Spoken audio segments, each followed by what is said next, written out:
मेरे ज़हन में ना कभी भी किसी भी वक़्त कोई भी आइडिया आ जाता है। जैसे कि आजकल रमज़ान की तैयारियां चल रही हैं और उसके डेकोर से रिलेटेड मैं काम कर रही हूँ। तो मैं आइडियाज़ नए-नए सोचती रहती हूँ और कुछ ना कुछ उसको इम्प्लीमेंट भी करती रहती हूँ। अच्छा, ज़्यादातर मुझे मज़ा आता है घर की लेफ़्ट ओवर चीज़ों के साथ खेलने का और मैं वो चीज़ें सँभाल के रखती हूँ। मेरे घर में एक स्टोर इस तरह का बन गया है अब, जहाँ पे सारी लेफ़्ट ओवर चीज़ें हैं और अगर आप उसको देखें तो आप सोचें कि मैंने क्या-क्या कुछ सँभाल के रखा हुआ है। मतलब मैं ऐसी चीज़ें जो कि फेंक देनी चाहिए वो भी अक्सर औक़ात नहीं फेंकती, क्योंकि मुझे लगता है ये कहीं न कहीं मेरे काम आ जाएगी। अस्सलामुअलैकुम माय यूट्यूब फैमिली, कैसे हैं आप सब लोग? उम्मीद है कि आप सब लोग ठीक-ठाक होंगे, खैरियत से होंगे। पिछले 2-3 व्लॉग्स में मैंने नोटिस किया है कि जब मैं वीडियो शुरू कर लेती हूँ ना, वॉइस ओवर करने लगती हूँ, तो मुझे एकदम से दरमियान में याद आता है कि मैं सलाम दुआ के बगैर ही बस एक्साइटेड होके आपको अपनी वीडियो के मुतालिक बताना शुरू कर देती हूँ। खैर जी, आज मैं जैसे कि आप लोगों को बताया कि मैंने लेफ़्ट ओवर चीज़ों से कुछ बनाने लगी हूँ, तो मैं बनाने लगी हूँ जाए नमाज़ रैक। आपने देखा होगा घर में कहीं न कहीं किसी शेल्फ़ पे, किसी टेबल पे, क्योंकि जाए नमाज़ जितने लोग होते हैं उतने ही होते हैं। मेरे घर में तो हम 2 नमाज़ पढ़ने वाले लोग हैं, मतलब मैं और मेरे हस्बैंड। बच्चे तो अभी छोटे हैं। वैसे बच्चों के भी छोटे जाए नमाज़ हैं, लेकिन हमारे घर में 4 जाए नमाज़ एक टाइम में यूज़ हो रहे होते हैं। लाइक कोई गेस्ट आ गया तो उसके लिए भी पड़ा है, एक ड्राइंग रूम में पड़ा है और 2 ऐसे हैं जो रेगुलर यूज़ होते हैं। तो इधर-उधर पड़े हुए होते थे और मैंने सोचा कि मैं क्यों ना कोई ऐसी चीज़ बनाऊँ जिसके ऊपर हम लोग एक ही जगह पे सँभाल के बहुत ही मैनेज करके जो है ना जाए नमाज़ को रख दें। अच्छा, मैं चाहती तो मैं वुड से भी इस तरह का जो आइडिया मेरे ज़हन में था उसको वुड से बनवा के भी इम्प्लीमेंट कर सकती थी। मैं मार्केट से बनवा लेती। लेकिन जो खुद काम करने में मज़ा आता है ना, वो मार्केट की चीज़ों से कहाँ है। तो जी, इसके ऊपर मेरी टोटल कितनी कॉस्ट आई है और कितना मेरा टाइम लगा है वो सारा मैं आपको बताती हूँ। इस सारे पे ना ऑलमोस्ट मेरी 900-950 के करीब जो है ना कॉस्ट आई थी और ये मैं वो चीज़ें बता रही हूँ जो चीज़ें मेरे पास घर पे भी मौजूद थी, उनकी भी कॉस्ट मैंने डाली है, ताकि अगर आप बनाना चाहें तो आपको पता हो कि आपने इसके ऊपर कितने पैसे लगाने हैं।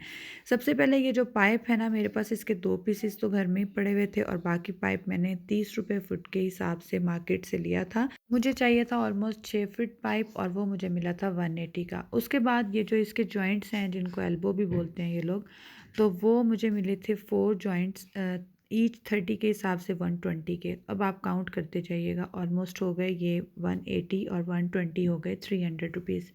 फ़ाइन। उसके बाद ये स्प्रे पेंट जो है ना, ये इस पे भी यूज़ हुआ था, जो मैं कैंडल स्टैंड आपके सामने कर रही हूँ, और बाकी का जो सारा है ना वो उस वाले स्टैंड पे यूज़ हो गया था।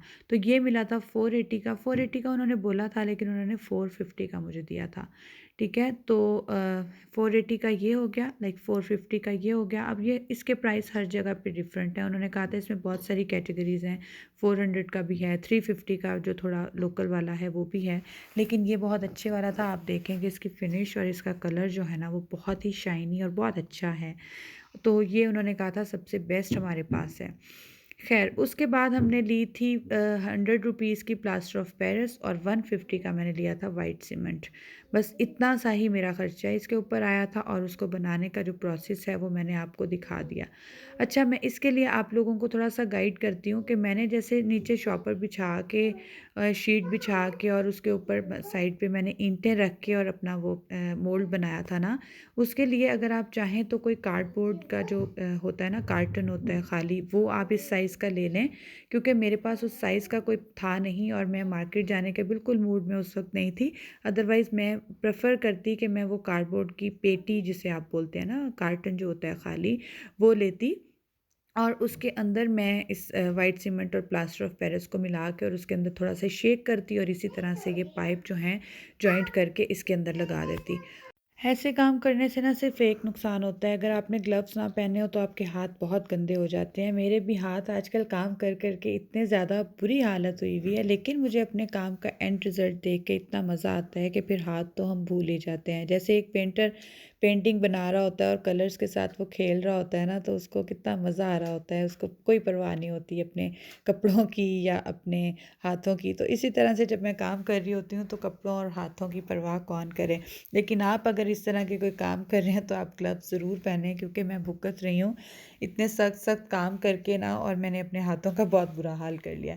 लेकिन जी, फाइनल रिज़ल्ट देखें आप कि कितना प्यारा सा और कितना क्यूट सा मेरा जो है ना स्टैंड बन के तैयार हो गया और मैंने अपने जाय नमाज़ इस तरह से तय करके और इसके ऊपर रख दिए हैं और इसके पास ही मैंने उस जगह को साफ़ कर दिया है। मैं नेक्स्ट वीडियो में आपको दिखाऊंगी जिसे मैंने अपना प्रे एरिया बना दिया है। रमज़ान में हम यहीं पे जो है नमाज़ पढ़ा करेंगे और मैं साथ में एक शेल्फ़ लगाने वाली हूँ। उस शेल्फ़ के ऊपर मैं कुरान पाक और बाकी सारी जो चीज़ें हैं तस्बीहात वगैरह, पंसूरा वगैरह, वो सब कुछ वहाँ पे रख दूँगी ताकि वहाँ बैठ के आप आराम से इबादत कर सकें, नमाज़ पढ़ सकें। Thank you so much for watching. अगर आप लोगों को मेरी वीडियो पसंद आई है तो इसको लाइक, शेयर और चैनल को सब्सक्राइब ज़रूर कर दीजिएगा। अल्लाह हाफ़िज़।